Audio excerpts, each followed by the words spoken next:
Greetings, Culturians. Welcome back once again. Today we are focused 100% like a laser on the upcoming this next weekend Fantastic Four, the final steps. And I say it that way very specifically because I believe that these are the final steps on the way to Marvel's destruction. But we'll set that aside for now. I guess that people are enjoying what they're seeing, or the limited number of people that have seen it have enjoyed it. And I just don't anticipate it's going to be anything great if the box office doesn't look right. But I'm not here alone, and I'm not going to talk about this in a vacuum. I have one of my great pals here, one of the best of us all. It's Kevin Apollo joining us today. How you doing, Kevin? My brother, always good when I can spend time with you, even when we're talking about the Fantastic. That's a lot of adjustment there, a caveat fest, a caveat sandwich. But I will tell you this, and you're not wrong. I love that we get to do this. But Fantastic Four people have seen it, and a lot of early reactions, first reactions have been full of praise, as we can see here. And it's, the VFX is immaculate. Okay, it's supposed to be. It's a movie. Stop praising dumb things. A pitch perfect script, according to who? And what is in the script, okay? But I don't get to hear anything that's good about the movie. You see how they avoided saying anything about the movie? One of the best things Marvel has ever made. They've made a lot of stuff. I can't imagine this falls in the framework of best. And I feel like I've heard this praise before. Kevin, have you heard this praise? Yeah, I've heard this praise before. I think, did we hear this for things like the Thunderbolts, for things like WandaVision and Agatha and Secret Invasion? Even though I don't know a single person who can say anything remotely good about Secret Invasion. Just like most Marvel sequels, we've seen this before. So I don't know. Give me someone new. If someone new came on the scene and said this was the bestest thing ever, I would be into it. But right now, I'm like, this is this sounds more like a Shill sandwich. But I don't know. I'm willing to keep an open mind. This is a Shill sandwich. Anyway, as summer at the box office heats up, we're over halfway through the summer. What do you mean heats up, you crazy lunatics? Fantastic Four last steps are coming, whether we want it or not. We're getting it forced or thrust upon us, and hopefully the writers get hoisted on their own petards after this thing fails. But regardless, the first screenings for the debut entry in Marvel Studios Phase 6, that's right, this is the beginning of Phase 6, where nobody's going to be going. July 24th, I'm actually seeing that a little bit beforehand, but they've praised the visual artistry, impeccable writing. Well, they completed a script. Congratulations. And performances from Pedro, Vanessa, Joseph, and Eben Moss-Bachrach, and, of course, Julia Garner as the not important, non-titular female Silver Surfer with Shalala Ball. She's got a lot of L's and A's in there. I don't know. But anyway, on X, one fan called it quite possibly the best Marvel Studios film ever released. Kevin? The best ever released. I'll press X to doubt. It's loaded with talent and standout performances from Vanessa Kirby and Joseph Quinn. Whose name's missing from that, Kevin? I know. What happened to the main star of the movie? Pedro. Anyway, if you thought the MCU died with Endgame, and it did, at least the interest in the audience died then, think again. Thoughtfully crafted and easily a genre-defining classic. Visually, I have no doubts. One of the things I was looking forward to was going to be the appearance, the retrofuturism appearance of this film. I don't know. Can you think of anything aside from that people would be pumped up for? Not really. I'm with you. Although I'm annoyed this isn't happening in the mainstream universe because multiversal things were not really a Marvel Comics thing. I was looking forward to the retro futuristic, 60s vibe that they were going for. So if they could pull it off, of course it's going to be amazing. But that doesn't mean you have a good movie. At this stage in the game, these characters, these cities, these renderings should be impeccable. They're spending hundreds of millions of dollars, and taking years to get this done.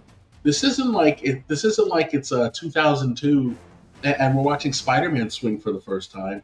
They've had a really long time to figure this out. So I don't want to hear about it's visually stunning. It's supposed to be. Yeah. Well, in addition to being visually stunning, when you find out that the actual quote was VFX were often immaculate. Oh, yeah, that's true. Often, oh yeah, but I did miss that. So that means No, they missed it. Their headline was often immaculate. That's not what the headline said. It says we're immaculate. So there's that. But yes, I'm being pedantic. It's okay.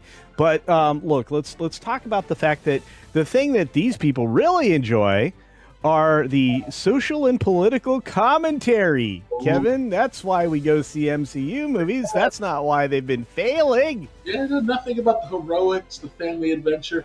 It's all about the social messaging and political commentary. Yay! I get to see the Daily Show with special effects. Awesome. Yeah. Yeah, but at least somebody did say Pedro Pascal had a great performance. I'm sure. I'm sure. But you got all that peapod energy.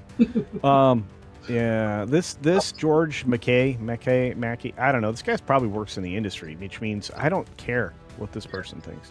Brandon Davis was super excited about Demand IMAX. Look, I mean, this is basically a click and paste story for these guys because everything that is said in these two paragraphs is said in these tweets. So they didn't have, this is a nothing burger of an entry, a story or whatever, but that's okay. We've got more. For example, from our good friend over at World of Real, Jordan Rumi, it's going to open to 110 million, maybe. It eyes it. It's looking at it. And John Malkovich has been removed. There's no red ghost in the final cut of the film, which I also found strange when I reported the other day. Kevin, do you think we are looking at a decent box office open domestic? I think they're going to really struggle. It looks like Superman has found its legs. The word of mouth is coming through for it. Jurassic Park is still, doing its Jurassic Park thing. I don't think there's a lot of room here for a mid-movie to make a poop ton of money like it did in the golden days. So I don't know. Unless we're both wrong, and this is actually the bestest thing ever, and it is a tribute to woman bossness. I just don't see it. I think that this is gonna be a really tepid, if not laughable, opening weekend, and it's gonna get a whole lot worse from there. Or as Lou Wasserman's Ghost would say, and it gets worse. And what was it? What did he always say? Oh wait, and it gets worse. Yeah, so. Yeah. And you know what? He's always right too when he does that. It's just the expectation for this film is far too high. The production budget is the lie at $200 million, which is their published budget, their production budget when they started filming the movie. This has had multiple extreme changes along the way, and they were barely able to, get it all put together in 115 minutes of screen time. This thing is just under the 2-hour limit, but it's still gonna be just as unsatisfying as everything else. I mean, name me a Marvel movie you've enjoyed that wasn't either Spider-Man or a Fox oldie but goodie. Exactly. I'm sorry, we cannot count Wolverine and Deadpool. That was a love letter goodbye to the Fox era of Marvel movies. Spider-Man, that's Sony's money. So you have to go all the way back to Endgame. I know people like to pretend that Shang-Chi was something. I mean, it was wrong, I guess. But no, Marvel hasn't given us anything to get remotely excited about in well over a decade. So this, to me, Fantastic Four is my favorite Marvel comic. To me, this was the the project that should have been the actual reboot for Marvel Studios. They everything they put out had failed. This should have been the return to form. This is the first true Marvel IP. Marvel's first family should have been treated with some reverence. They should have really delivered something special here. And it sounds like Kevin Feige just asked them to phone in the message again. And you know, I'm not going to get upset about it, but I sure will revel in the Schadenfreude when we circle back next week and talk about how little money this movie made. Yeah, here's the other thing.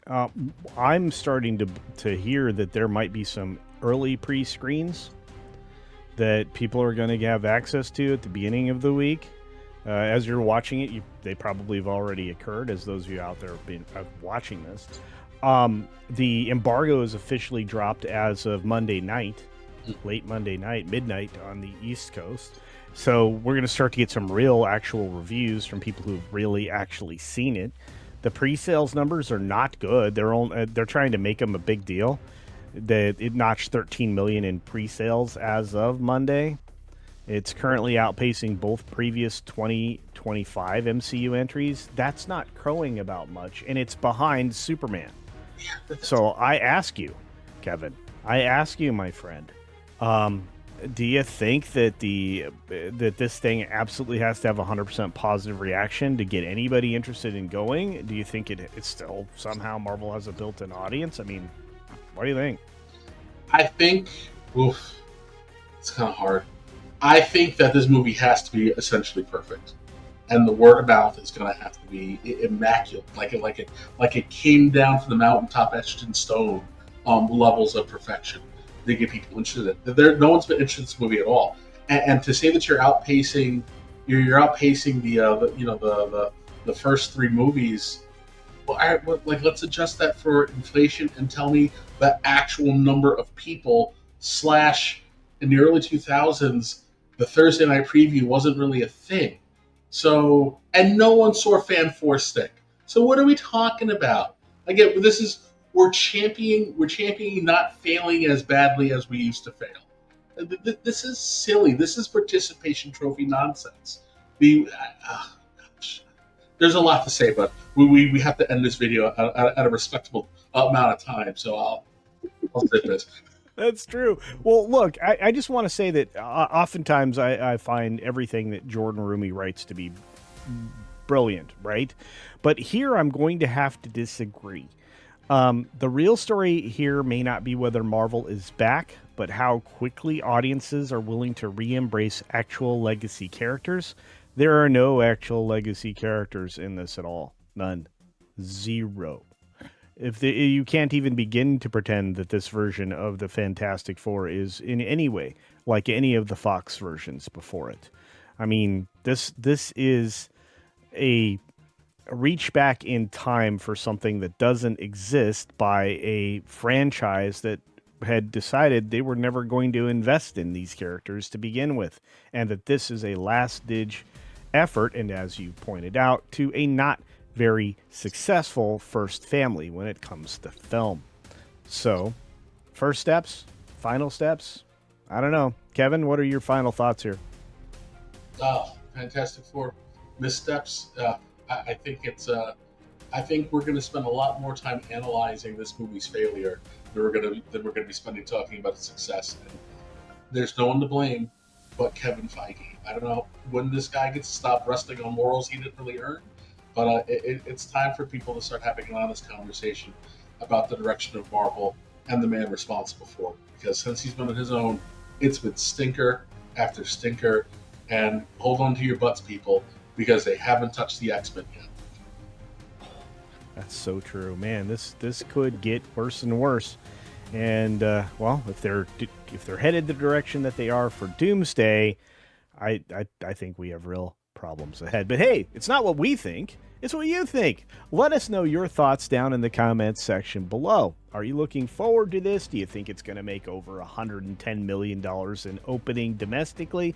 Do you think that this is a return to form for Marvel, or like all of their recent return to forms, it fails and doesn't make $1.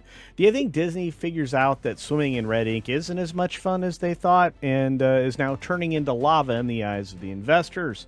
I ask an awful lot of questions. I just want you to answer some of them. And while you're down there, hit the thumbs up. Hit the thumbs up button. Share the video out there, of course, and do make sure you're still subscribed to the channel because I've been losing subs and I'm just trying to get to 40,000. Please help and thank you. On that note, be sure to take care of yourself, take care of others, and until next time, go check out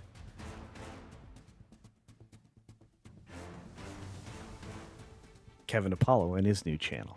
On that note, be sure to take care of yourself, take care of others, and until next time, see ya. For real.